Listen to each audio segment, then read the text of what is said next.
What's up, Dragon Brood? So today we're coming at you with a Clerics list that's dabbling, just a sprinkling like the Salt Bay little bit of green into the list. So technically it's Abzan Clerics, but we'll see. It kind of started from an idea and it's evolved into something a bit different. And I will say, for those of you that follow me over on Twitch and have watched me play throughout the season, I've played 4 or 5 nights where I've played Clerics. I really like the deck. I think it's pretty good. However, it does have a couple of issues here or there, and so I'm making some changes in this list to see if it actually shores up those holes we're concerned about, or if it's even necessary. So it should be a pretty interesting video that we learn a little bit from. Also, don't forget, if you haven't, please like this video, hit the subscribe button, hit that notification bell, and help us reach our 10,000 subscribers. We are very close. We are right on the cusp, but I need your help to get there. So hit that little red button, and then we'll hop over and see how Clerics does today in the arena. Okay, so any of you that have seen the other Clerics lists I put up or watch me play others will notice that the deck is going to be very much similar. Like, we're only getting outside for some little treats here, we'll call them, that we're putting in green. And one of the biggest reasons is this card, Mythos of Nethroi.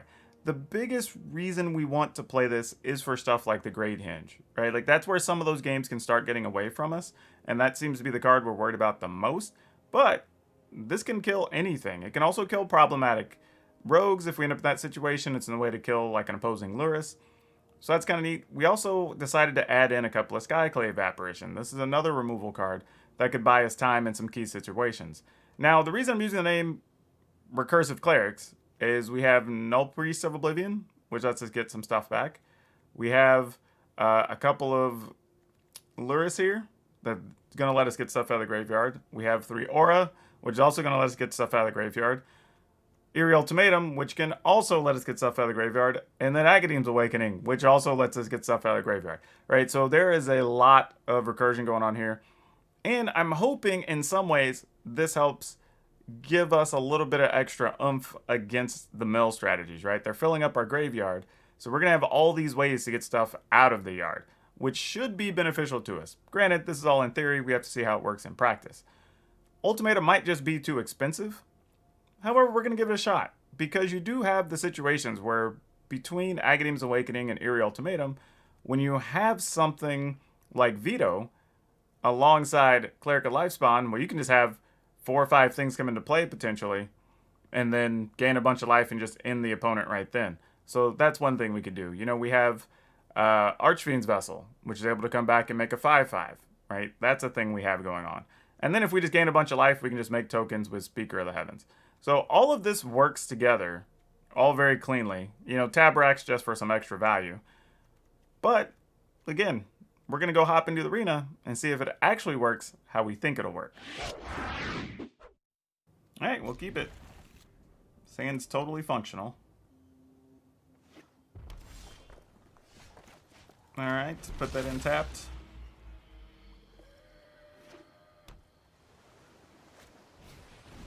Door Rat. Okay, well, we'd like to take a Door Rat next turn. Actually, if we're going to do that, have to put this in tapped, just to make sure we have 3 lands untapped the way we want.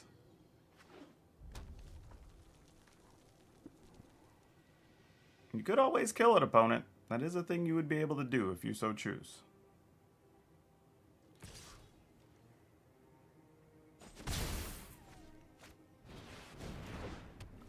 Ooh, Umara Mystic. If you play an instant sorcery or wizard, it gets +2/+0. Not had any luck with any of those types of cards, really, to date. I'm trying to think which one bothers me more, though. And I feel like the answer is...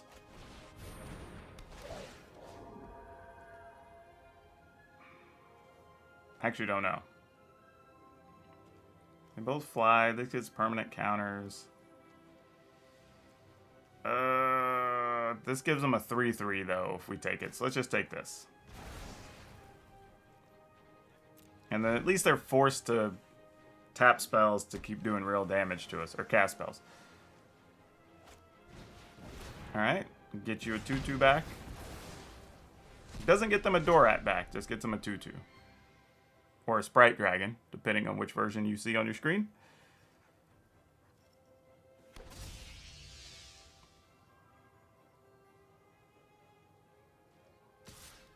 Alright, we'll take our 3. I would say happily, but it's not really happy. We'll take 5 then.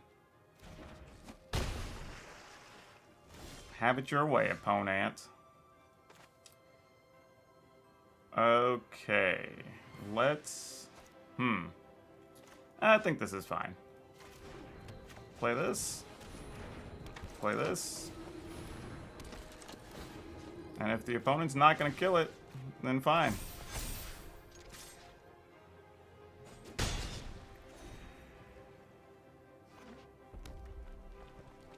If you have a way to kill both my things, you have a way to kill both my things.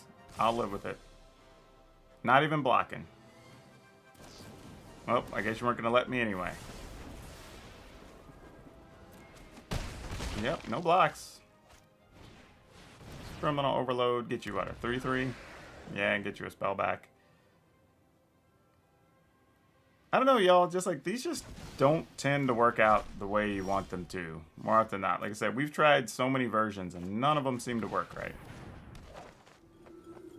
right. Put this in tap. Turn this into a 4/4. I'll attack with my 3. Because if it dies, as soon as you kill an aura, unless it's with a Scorching Dragonfire, we're going to end up getting a 5/5 that can end block the Umara Mystic.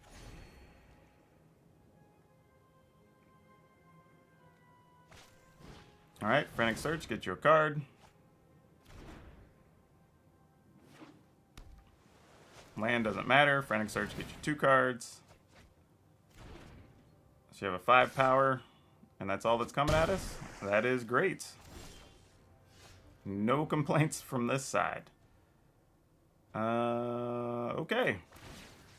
Do I want to make Aura a 5/5 is the question.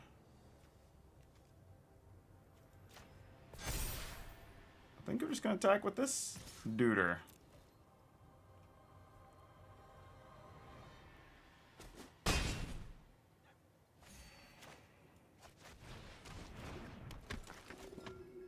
This can just go to black, I guess.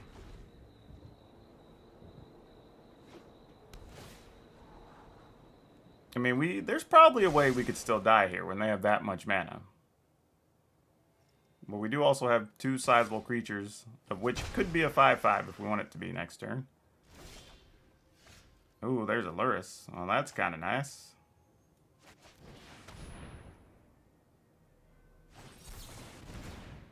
Rewind? Sure. That doesn't do much. Now we have Lurrus and that to get back when the time comes. I'm game. So we're going to gain 5. So now we're gaining as much or more than they will be able to do to us the rest of the way. Yeah. We're in a pretty good situation now. Because now they have to start making creatures and leave them back, or we're just going to keep making, like, big 5/5s.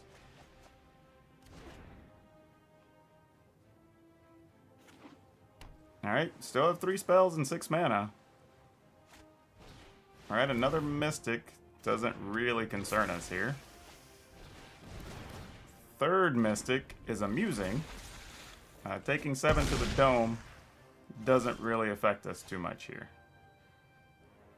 Oh, we could do that for 3.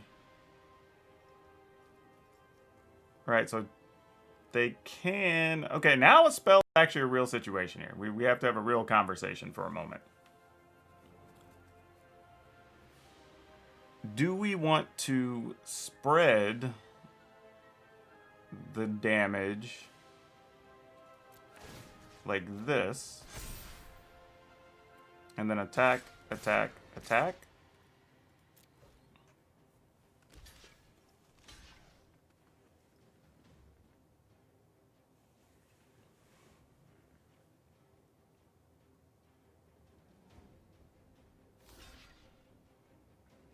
Alright, yeah, we'll do it like that.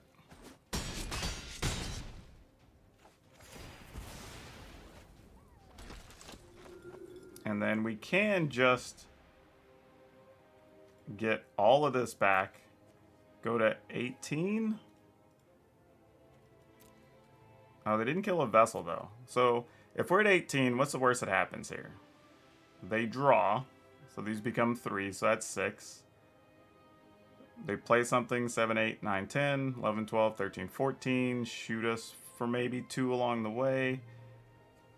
You know what? I feel like I'm willing to gamble that. I think we can just win next turn. If it's a bad decision, it's a bad decision.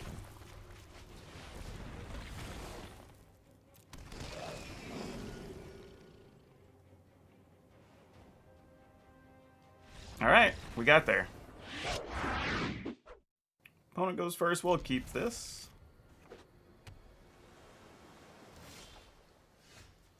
That actually works out pretty nicely. Get this in there. And we can sit on the Speaker of the Heavens, because it's not a real concern here. Like, being able to play Aspirant on 2 to just make the Archfiends big and just keep gaining life sets up the Speaker later. So we're actually fine with that.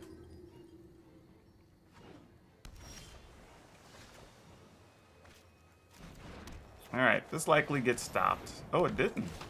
Really? Well, that's something. There wasn't an Essence Scatter. There wasn't a Jurari's Disruption. Sure.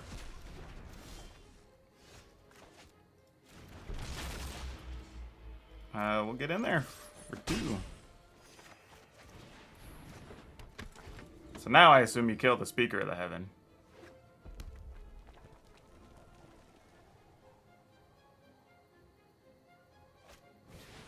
Storm's Wrath. That's one way to do it. I'm just going to pass here. So this is just an Izzet control thing. Neat.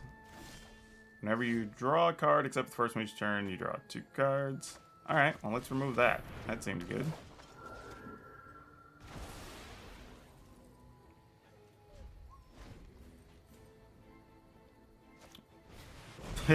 Sure. 1 for 1 to get your 4/4. Seems legit. Ooh, wait a minute. Hold that thought. Ooh. We don't have... Well, you don't be able to get 1. I need to be able to at least... Yeah, that's not going to do it. Yeah, that doesn't do what we want to do. Alright.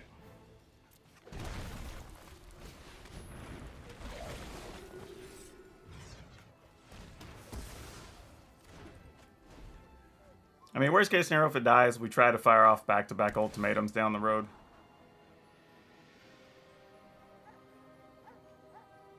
Because we're 2 mana away, and pretty much any configuration should be good. Tutelage? Alright. We're not that worried about it, considering how our deck's built. This is sort of what we were preparing for.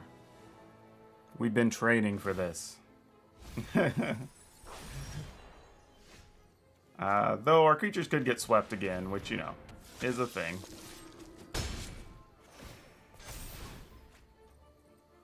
And I'm not playing any true escape cards, which is kind of a big deal. I would say we have seen 3 Storm's Wrath, actually. Forgot about the 3rd one. So if we can get another counter on one of these, like, we could probably be okay. Oh, the Apparition was a top card, too. The Aspirant, I mean, that could have been great. That was exactly the card we were looking for. Cathartic Reunion. All right, they're going for the hard mill here. That's 8 cards. We're going to be down to 30. Oh, no, that's 6 cards. Yeah, or 12. So we're going to be down to 28. 26. Ooh. They might get us.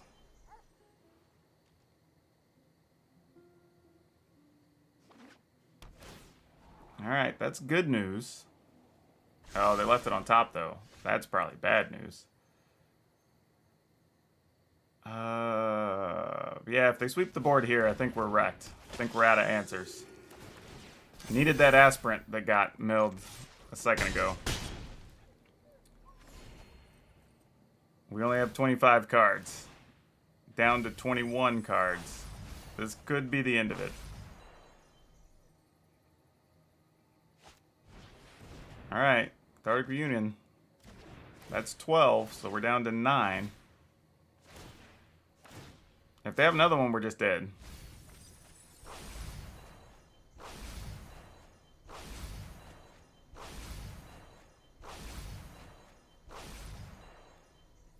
Is that it? Or did we survive it somehow? Tutelage? That's 6. We're not dead. Don't be an opt. Please don't be an opt.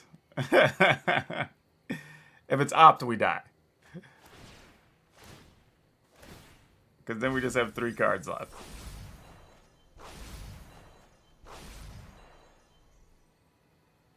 Is it? Hey, it wasn't! Okay. This seems reasonable.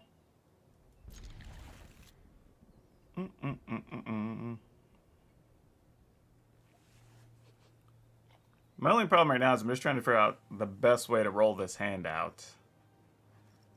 And it might come down to what we draw next turn. Because if I get another untapped land, I might just play the Null Priest on turn 1. I mean on turn 2. And then play Cleric and the Life Spawn and the Vessel the following turn. However, that didn't really work out. So... I'm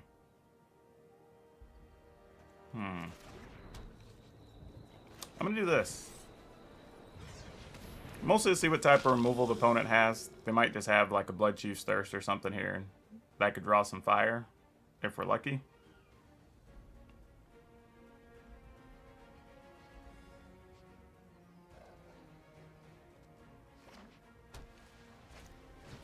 Oh no! This is not what we wanted to see. This is the worst possible scenario.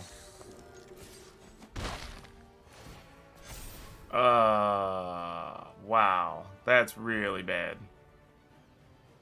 Especially if they have Cleric, because like having Cleric superiority in this matchup, or a Cleric Life Spawn, really matters.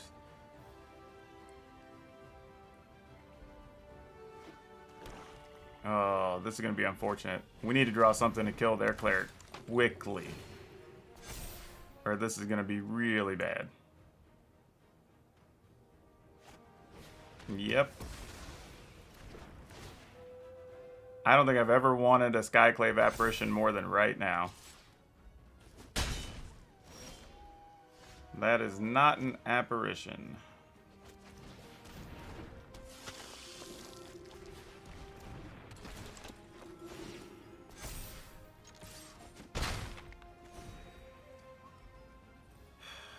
I don't know how we're going to break this stalemate. Tabarax, good card.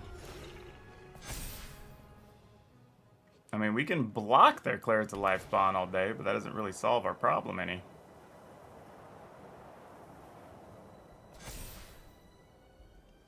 And now we almost need to remove the Aspirant more, because that's going to create more of a problem. Man, it is so tempting to block here. Actually, you know what? I am going to block here. Because there's some scenario where I may... Well, not that, but that's fine too. I was just thinking might actually draw a land and want to play like a Lurrus and get a 5/5 back.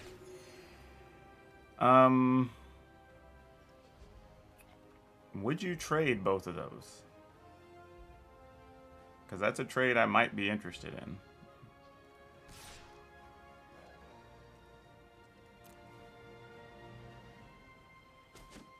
They are not. Okay, good to know.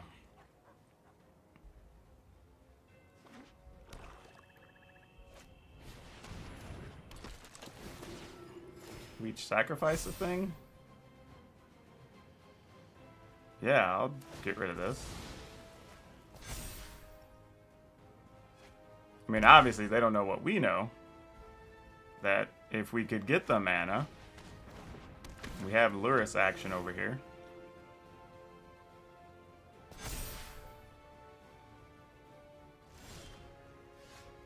Alright, that is a thing that'll help.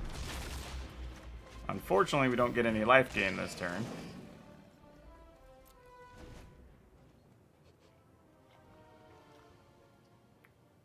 But now our trick is out of the bag, so... The good news is you do get the triggers from the Archfiend's Vessel coming into play.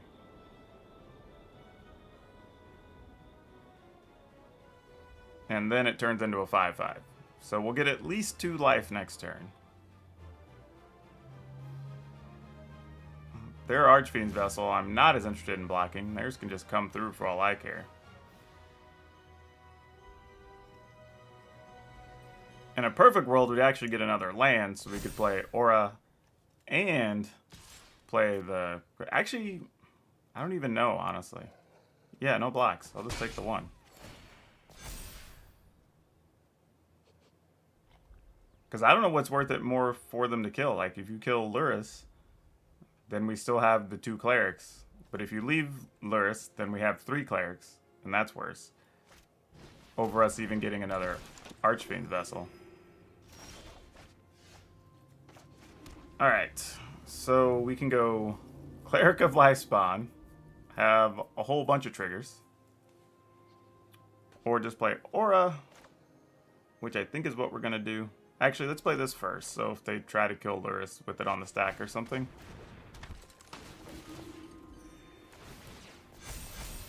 Juice our creatures up. Get a 5/5 flyer.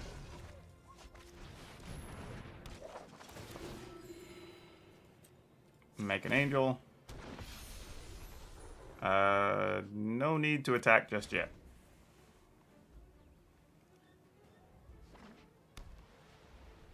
We managed to navigate the early stages. It looked like it was going to be really bad. Now we're feeling a little bit better.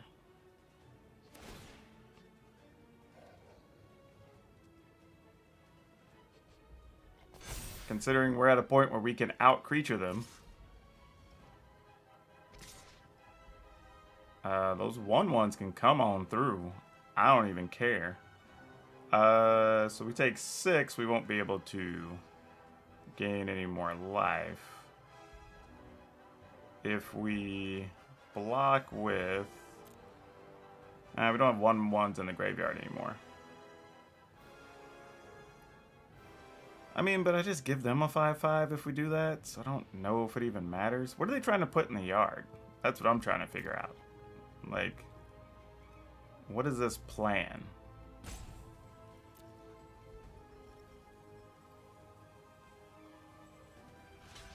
You know what?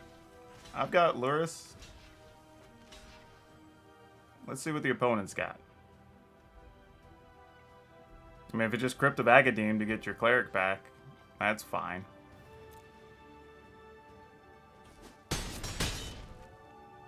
That's probably what it is.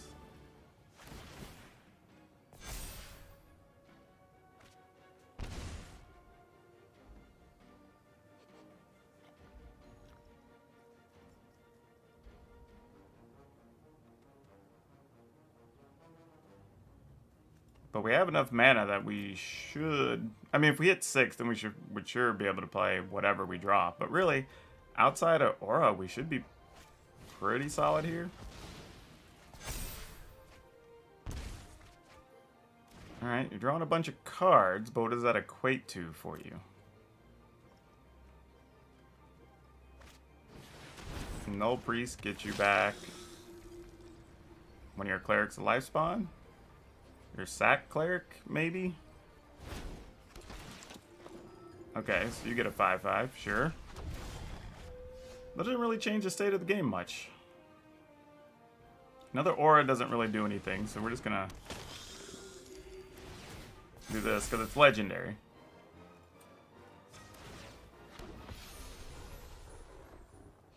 Opponent's at 15, so we don't quite have enough to attack here. I mean, the opponent's got a lot of card value, which has been very good for them.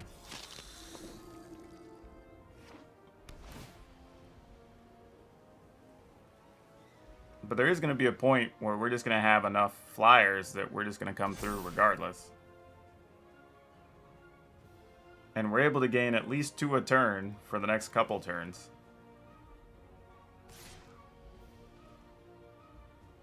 What are you putting that in the yard? Attack with that? Is that just to gain life? Alright, sure. We'll block. I mean, I don't know what they're doing, but as far as I'm concerned, it's like, it's worth it to us. If they're just doing it to get cards and get the life, so be it.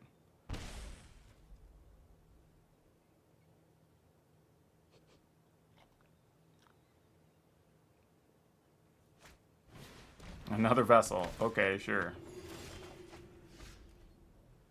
We'll replay this guy.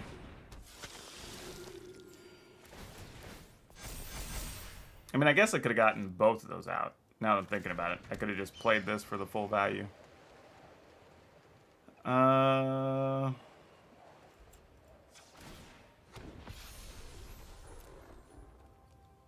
No attacks.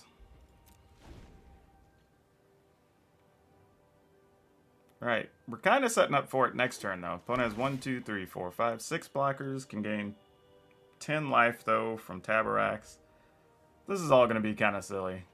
This is just going to be one of those long dumb finishers. I think I'm going to have to give y'all a time lapse where we jump toward the end of this game at some point.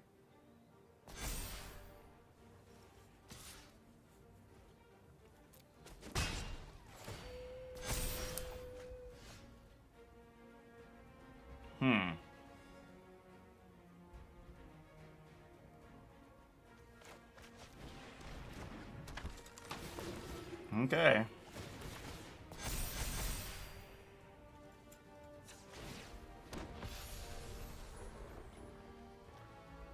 I'm just not sure if we should just play this outright. I think we might as well. Well, we can gain more life next turn if we don't.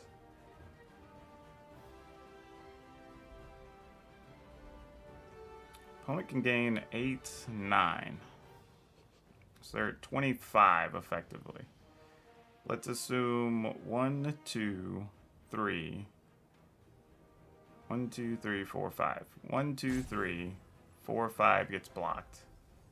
We only have 8. Well, no, that would. Either way, we have 16, 17, 18, 19, 20, 21, 22, 20, 22. That's not going to be enough. All right.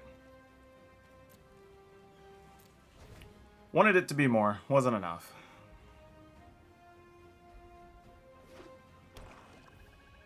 Though if we find something that just kills Taborax, we can just win. Because that's the big holdup here. Taborax just gaining enough life that we can't punch through.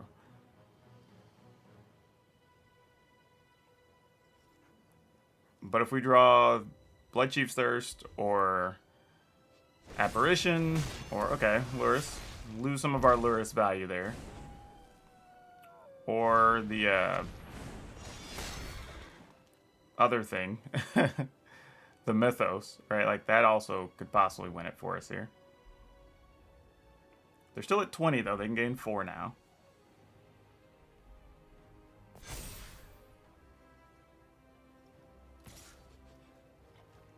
All right, no blocks. All right, got it. So now, let's see. If we kill Taborax, they have 1, 2, 3, 4, 5 blockers. They can gain 3, so they go to 20. Assume our 1, 2, 3, 4, 5. So we have 3 angels is 12, 13, 14, 15, 16, 17. Almost, but not quite enough. Unfortunate.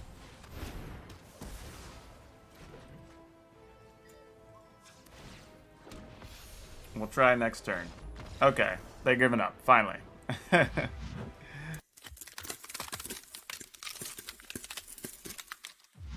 Wow, that actually ended up being an interesting experiment. I think I personally still like the black-white clerics a little bit more.